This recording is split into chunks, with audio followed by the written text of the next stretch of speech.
पास मसला पूछने के लिए कुछ लोग आ गए तो 4-5 साल का बच्चा भी था जिसके वालिद ने गुस्से में अपनी बीवी को 3 तलाकें दी थी। तो छोटा सा बच्चा, कपड़े भी फटे पुराने, और हालत बता रही थी कि गरीबी है। तो जब मैंने मसला बताया कि 3 तलाकें हो गई हैं तो वापस जाने लगे, तो बच्चा मुझसे कहता है, देहाती आदमी तो कहने लगा, मौलवी साहब मेरी अम्मा ते नानी कहनी असन पूछ के आई आप कि हुण असीं लहदा ही रहना है। तो उस बच्चे की नौनिहाल की वो कैफियत देखी तो मैं रो पड़ा। मैंने कहा यार ये बच्चा बेचारा माँ बाप के होते हुए ये यतीमों जैसी जिंदगी गुजारेगा क्योंकि बाप ने तलाक दे दी। किस तरह मसाइल नहीं बताए लोगों को, तालीम से आगाही नहीं किया। और इसमें बहुत बड़ा जुल्म है उन लोगों का भी जो जनाजे पे खड़े होके तो कह देते हैं, मेरी तरह के लोग अच्छे उलमा की बात नहीं करता, वो कह देते हैं देखो जिन लोगों को जनाजा नहीं आता, भैया आपने किस दिन इशा के बाद क्लास लगाई थी जनाजा सिखाने की? ये तो आपने कह दिया लोगों को कुरान की ठीक नहीं आता।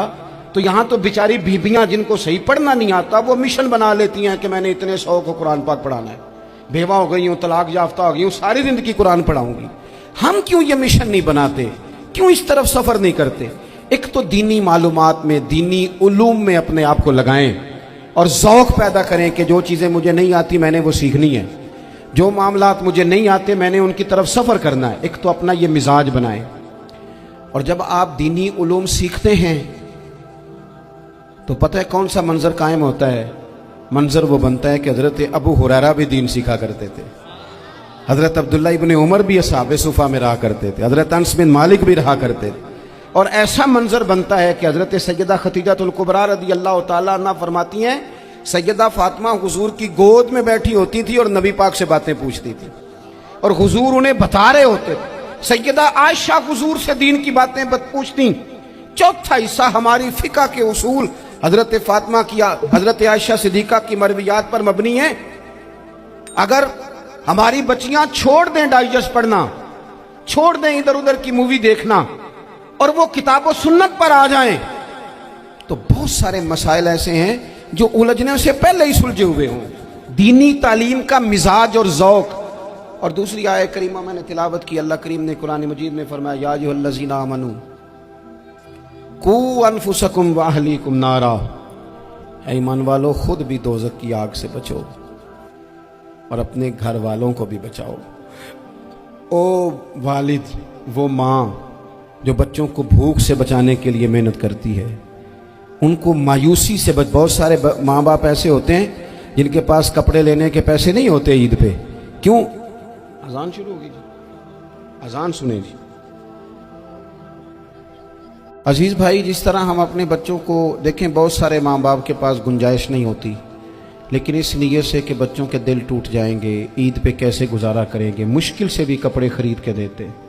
इस तरह हम अपने बच्चों को भूख से, प्यास से, मायूसी से बचाते हैं। इस तरह हमारे रब ने हमारे ज़िम्मे लगाया है कि तुम अपने बच्चों को कोशिश करो दोज़ख की आग से बचाने की। हज़रत उमर फ़ारूक रज़ी अल्लाह तआला अन्हु ने अर्ज़ किया था, या रसूल अल्लाह सल्लल्लाहु तआला अलैहि वसल्लम, इस आया करीमा का माना क्या है? तो महबूब करीम अलैहिस्सलाम ने फरमाया, उमर, जिन चीज़ों का अल्लाह तुम्हें हुक्म देता है तुम अपने घर वालों को उन चीज़ों का हुक्म दो। जिन चीज़ों से रब रसूल तुम्हें मना करते हैं अपने घर वालों को उनसे रोको। अपने घर के अंदर निफाज़े दीन करने की कोशिश करो।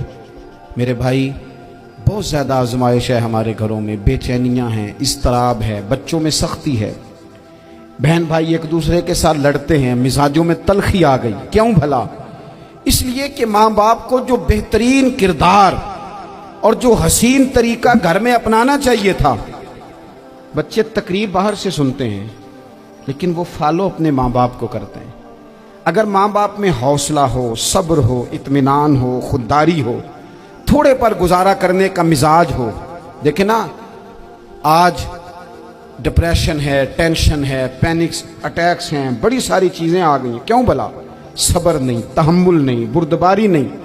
आजमाए। एक दिन एक बच्चा मेरे पास आ गया मदरसे का और आके वो रोने लगा। मेरे घर वाले कहने लगे खाना छोड़ दें, पहले इसकी बात सुन ले। मैंने कहा पुत्र क्या हुआ, किसी ने मारा है किसी उस्ताद ने? कहने लगे नहीं हजरत, घर फ़ोन किया था तो मेरी अम्मा और अब्बा की लड़ाई हो रही है।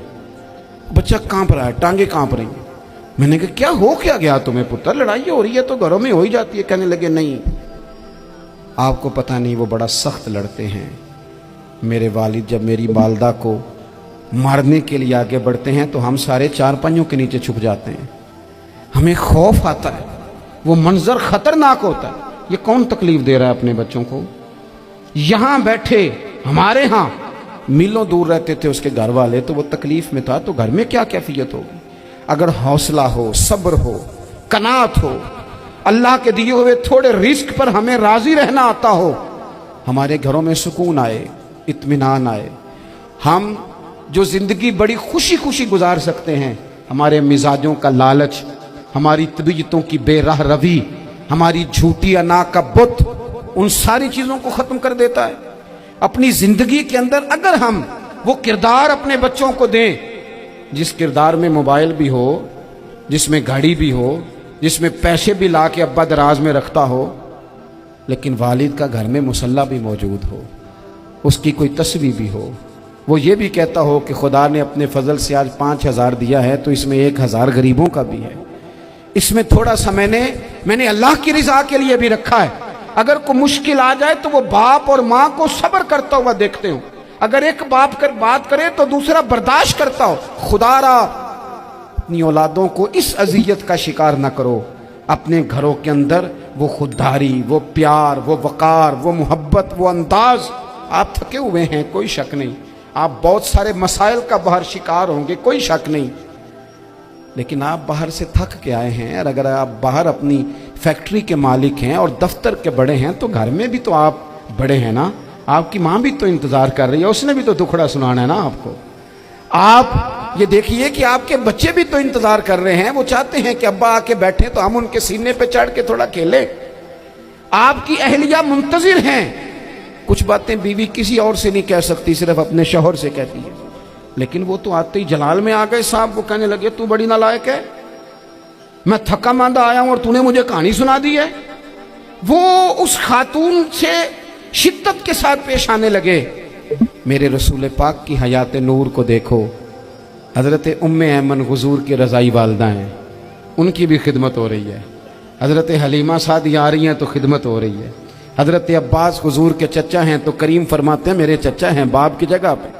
حضور دوست احباب صحابہ غلاموں سب کے ساتھ پیار کر رہے ہیں، 9 ازواج مطہرات ہیں گھر کے اندر، اور کیفیت یہ ہے کہ حضور صرف ان کی ضرورتوں کا ہی خیال نہیں کرتے، خواہشات کا ہی خیال نہیں کرتے، بلکہ میرے کریم کا طریقہ یہ ہے کہ کوئی بندہ آج بول کیا رہا ہے، وہ کہاں کھڑا ہے آج، اس کے جملے کس طرح کے ہیں، اس کا لہجہ کس طرح کا ہو گیا ہے اور اسے ٹھیک کیسے کرنا ہے، محبوب اس کا خیال فرماتے، توجہ کرتے۔ میں کہتا ہوں کہ ہم سب کو شوق آیا ہے آرام کرنے کا۔ میں صبح 11 بجے سے پہلے اپنے گھر سے نکل آیا تھا، اور یہ وقت آ گیا ہے اور رات کو خدا جانے کس وقت گھر پہنچنا ہے۔ کئی دفعہ کیفیت یہ ہوتی ہے کہ گاڑی سے اترتے ہیں تو پھر دل کرتا ہے کہ کوئی اٹھا کے چلائے نہ کبھی، اس کے باوجود بہت سارے لوگ ناراض رہتے ہیں کہ ہم سے مل کے نہیں گئے، فوٹو نہیں کھنچوا کے گئے، فلانی جگہ چائے نہیں پی کے گئے۔ یہ تسلسل ہے، لیکن میں جتنا مرضی تھکا ماندہ گھر جاؤں گا نا، کبھی ایسا نہیں ہوا کہ میں گھر جاؤں تو بڑی ٹینشن میں جاؤں۔ میری گھر والی ایک دن مجھ سے کہنے لگی آپ نے کبھی نہیں کہا کہ میں تھکا ہوا آیا، بندہ تھک بھی تو جاتا ہی ہے نا، کبھی کہاں کرے نا۔ میں نے اسے کہا پتہ کیوں نہیں کہتا؟ اس لیے نہیں کہتا کہ میں نہیں چاہتا کہ میرے بچے یہ کہیں کہ ہم نے دین نہیں پڑھنا، ہمارا باپ تو بڑی مشکل میں ہے۔ ہم اپنے کام کے بارے میں اپنے گھر میں شکوے کرتے ہیں۔ آپ کسی بچے سے پوچھ لیں کون سا کام کرنا ہے، کہ جڑا ابا جی کر دے رہے وہ نہیں کرنا۔ کیوں؟ کہ ابا جی ہر روز تو کہتے ہیں میں بڑا الجھ گیا ہوں، یہ کام بڑا مشکل ہے۔ میں چاہتا ہوں کہ میں اپنے بچوں کو یہ بتاؤں کہ پتر میں تو جدھر جاتا ہوں پھول ہی پھول ہیں، میں تو جدھر سے گزرتا ہوں محبت ہی محبت ہے، میں تو جدھر سے دیکھتا ہوں دعائیں